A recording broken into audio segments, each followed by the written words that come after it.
तर मग मालिकेच्या पुढील काही भागांमध्ये आपल्याला जबरदस्त असा ट्विस्ट पाहायला मिळणार आहे, ज्यामध्ये खरं तर आता पहिल्यांदा जो भूतकाळात घडलेला प्रसंग आहे तोच आता मी तुम्हाला सगळ्यात आधी सांगत आहे. म्हणजेच काय तर प्रिया जी आहे ती खरं तर या अश्विनला ज्या पद्धतीने प्रेमाच्या जाळ्यात अडकवत होती त्या पद्धतीनेच तिला आता ही प्रॉपर्टी हडप करायची होती आणि यासाठी ती कोणत्याही थराला जात होती. अश्विनला खिशात घालण्यासाठी तिचे प्रयत्न तर वेगळ्या पद्धतीने सुरूच होते, पण त्यावेळेला तिचा डोळा होता सुभेदारांच्या प्रॉपर्टीवर. कारण तिला आता जेव्हा जेलमधून सुटून कळून आलेलं होतं की किल्लेदारांची प्रॉपर्टी काही आपल्या हाती लागणार नाही आहे, पण सुभेदारांची प्रॉपर्टी तर आपल्या हातात आहे आणि ती मिळवण्यासाठीच ती आता यतोनात प्रयत्न करत होती. आणि त्याच वेळेला तिने ठरवलेलं होतं की सुभेदारांची प्रॉपर्टी हडप करायची आणि या अख्ख्या सुभेदार कुटुंबाला रस्त्यावर आणायचं. आणि यासाठी तिने सगळ्या कामाचं नियोजन करून ठेवलेलं होतं आणि त्याचमुळे ती आता सगळ्यात आधी प्रॉपर्टीचे पेपर जे आहे ते घरातनं चोरायचा प्रयत्न करणार असते. तेव्हा तिने आता पूर्ण प्लॅनिंग केलेलं असतं.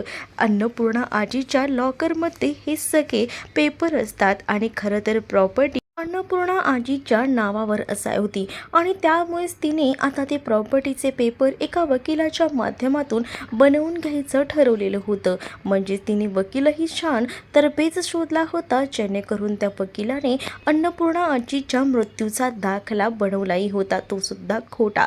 म्हणजे तो खोटा दाखला बनवला की आपण त्यामध्ये असं दाखवू शकतो की नक्कीच ही प्रॉपर्टी जी आहे ती मृत्युमुखी व्यक्ती झाल्यामुळे ती प्रॉपर्टी खरं तर त्या सुनेच्या नावावर केली जाणार आहे, असे पेपर बनवून घ्यायचे हे तिचं प्लॅनिंग असतं.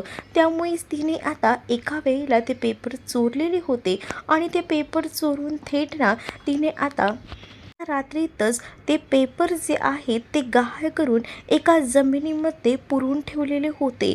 कारण जर घरात तिने हे पेपर्स ठेवले तर तिला माहिती आहे की तिचं काही खरं नाही.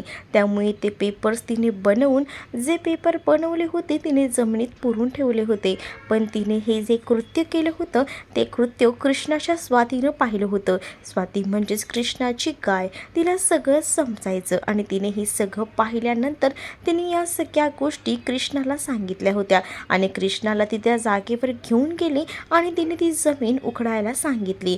जमीन उखडल्यानंतर आता कृष्णाच्या हाती सुभेदार कुटुंबाचे प्रॉपर्टीचे पेपर लागतात, जे की प्रियाच्या नावावर असतात. कृष्णाला हे सत्य हाती लागल्यामुळे कृष्णाने लगेचच आता सायलीला कॉल केलेला असतो आणि सायलीला कॉल करून आता या सगळ्याबद्दल सांगितलेलं असतं. आणि ती जेव्हा हे सगळं काही सायलीला सांगते तेव्हा सायलीला तर खूप मोठा धक्का बसतो. सायलीने विचारसुद्धा कधीच केला नव्हता की हे सगळं काही एवढ्या याच्यावर सुद्धा पोचलं आहे.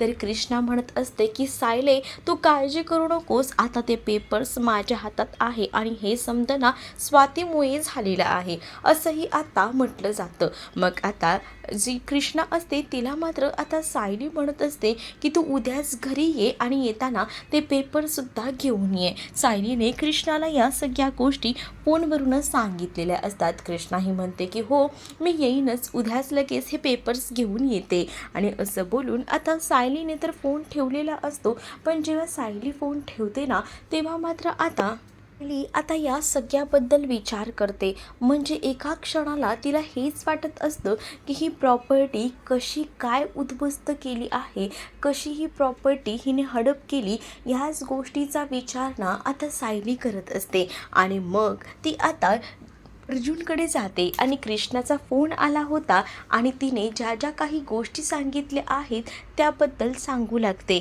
आणि हे सगळं ऐकून तर आता अर्जुन म्हणत असतो की म्हणजे प्रिया एवढ्या थराला जाऊन पोचली होती, म्हणजे आता जरी आपण तिला या घराच्या बाहेर काढायचा प्रयत्न केला असताना तर उलट तिनेच आपल्यावर आवाज चढवून आपल्याला शांत केलं असतं.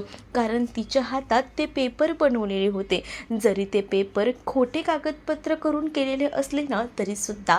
मग आता सायली अर्जुनला विचारत असते की हे पेपर तिने कसे कसे केले असतील, त्यावर अन्नपूर्णा आजीच्या नावावर प्रॉपर्टी आहे म्हणजेच तिने नक्कीच वकिलाकडनं अन्नपूर्णा आजीच्या मृत्यूचा खोटा दाखला बनवून घेतला असेल आणि ते दाखवूनच तिने सांगितलं असणार आहे की ही प्रॉपर्टी जी आहे ती माझ्या नावावर मला करून हवी आहे, कारण त्यांची एकुलती एक नात मी आहे आणि सूनसुद्धा मीच आहे. म्हणूनच त्या वकिला थ्रू ती खोटी कागदपत्र बनवून ती प्रॉपर्टी तिने हडप करायचा प्रयत्न केलेला असला तरीसुद्धा जर आपण हे प्रॉपर्टीचे पेपर बनावट बनवलेले पाडून टाकले तर हा विषय तिथेच संपून जाईल. मग सायली म्हणते की उद्या कृष्णा पेपर घेऊन येणारच आहे, मग आपण त्या आता कागदपत्रांचा बंदोबस्त आपल्या पद्धतीने करून टाकूया.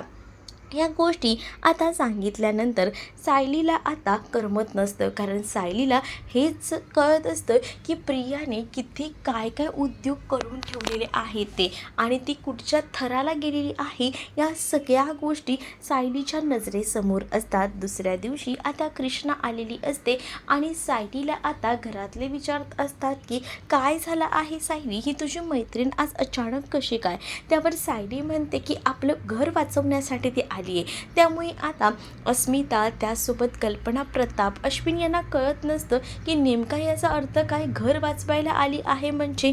त्यावर आता कृष्णा म्हणत असते की हे घ्या, हे तुमच्या घराचे पेपर म्हणजेच तुमच्या प्रॉपर्टीचे पेपर. हे सांगितल्यानंतर मात्र आता त्यांना विचार पडतो की कृष्णाकडे हे पेपर कसे आले. त्याच वेळेला आता कृष्णा समद्यांना सांगू लागते की ते काय ना, आमच्या गावामध्ये जमिनीमध्ये हे पेपर पुरलेलं होतं आणि हे पेपर मला माझ्या स्वातीनं मिळवून दिले. ह्या सगळ्या गोष्टी आता इकडे असणारी कृष्णा सांगू लागते. पण हे पेपर तिथे कसे पोचले हा प्रश्न सगळ्यांचाच असतो आणि ती प्रॉपर्टीच्या पेपरवर नाव असतं प्रियाचं आणि प्रियाने ह्या सगळ्या गोष्टी स्वतःच्या नावावर करून घेतल्या आहेत. हे बघूनच ना आता मात्र तळपायाची आग मस्तकात कल्पनाच्या गेलेली असते, कारण कल्पना विचार करत असते की हिने आता आपल्या घरावर सुद्धा ताबा मिळवायचा प्रयत्न केला आहे, म्हणजे ही कुठच्या थराला जाऊन पोचलेली मुलगी आहे. अश्विनच्या तर आता ती पूर्णपणे मनातून उतरलेली असते, कारण अश्विनने तिला सरळ म्हटलेलं असतं की तू मला सांगत होतीस की तू कुटुंबाचा विचार करतेस, तर ह्या अर्थाने तू कुटुंबाचा विचार करत होतीस का, म्हणजे तुला प्रॉपर्टी हवी होती, या सगळ्या गोष्टी हव्या होत्या, यासाठी तू कुटुंबाचा विचार करत होतीस. असं देखील आता अश्विनने तिला चांगलंच पेटीस धरलेलं असतं. पण आता कल्पनाचा पारा सटकलेला असतो. अस्मितासुद्धा आता चिडलेली असते, कारण अन्नपूर्णा आजीचा खोटा मृत्यूचा दाखला बनवलेला होता. या गोष्टी आता समजलेल्या असतात आणि त्यामुळेच आता कल्पनाचा तोल जातो आणि कल्पना आता बिलकुलही ऐकून घेण्याच्या मनस्थितीत नसते. प्रिया म्हणत असते की प्लीज असं मला चुकीचं समजू नका, पण आता प्रियाकडे कोणताही बोलण्यासाठी ऑप्शन उरलेला नसतो. मग आता प्रिया म्हणत असते की ती प्रॉपर्टी माझ्या नावावर केली तर काय होते, तसंही मला या प्रॉपर्टीमध्ये इंटरेस्ट आहेच की. तुम्ही अश्विनच्या नावावर कधीच काही करणार नव्हतात आणि मी अश्विनच्या प्रेमासाठी, अश्विनसाठी हे सगळं काही केलं असं खोटं आता प्रिया बोलू लागते. त्यावर अश्विन म्हणतो तुझं आणि माझ्यावर प्रेम मुळीच नाही, मला माहिती आहेत ना ही सगळी नाटकं आहेत ती. आता कल्पनाचं डोकं सटकलेलं असतं, त्यामुळे कल्पना तिथे येते आणि प्रियाच्या सनसनीत अशी कानाखाली वाजवून देते, कारण आतापर्यंत जेवढंही काही झालं होतं त्यामध्ये कल्पनाने ह्या सगळ्या गोष्टी केलेल्या नव्हत्या. पण आता कल्पनाचा पारा चढलेला असतो, कारण अक्षरशः प्रॉपर्टीवर डोळा ठेवून ही मुलगी ह्या घरात आली आहे आणि आम्ही म्हणत होतो की ही रविराजांची मुलगी आहे, तिला ह्याबद्दल काहीच नसेल, पण हिचा डोळा आपल्या पैशांवर आहे. हीच गोष्ट कुठेतरी ना आता कल्पनाला खटकत असते. कल्पना एवढे दिवस आपली तन्वी म्हणून पाठीशी घालत होती, पण आता नाही. जर ह्या मुलीने आपल्याला उद्या रस्त्यावर आणलं असतं तर काय झालं असतं, जर कृष्णाने आपल्याला पेपर आणून दिले नसते तर. हा विचार देखील आता इकडे असणाऱ्या या कल्पनाला समजलेलं असतं आणि त्यामुळे कल्पनाने जोरातच प्रियाचं थोबाड फोडलेलं असतं. तर दुसरीकडे सायलीने ते प्रॉपर्टीचे पेपर्स फाडून टाकलेले असतात, जे की खोटे बनावट पेपर्स प्रियानं बनवून घेतलेले असतात. त्याचा आता काही उपयोग राहणार नसतो. त्यामुळे प्रिया आता ह्या प्लॅनमध्ये सुद्धा चांगलीच फसलेली असते. तर तुम्हाला हा भाग कसा वाटला हे नक्कीच मला कमेंटमध्ये सांगा.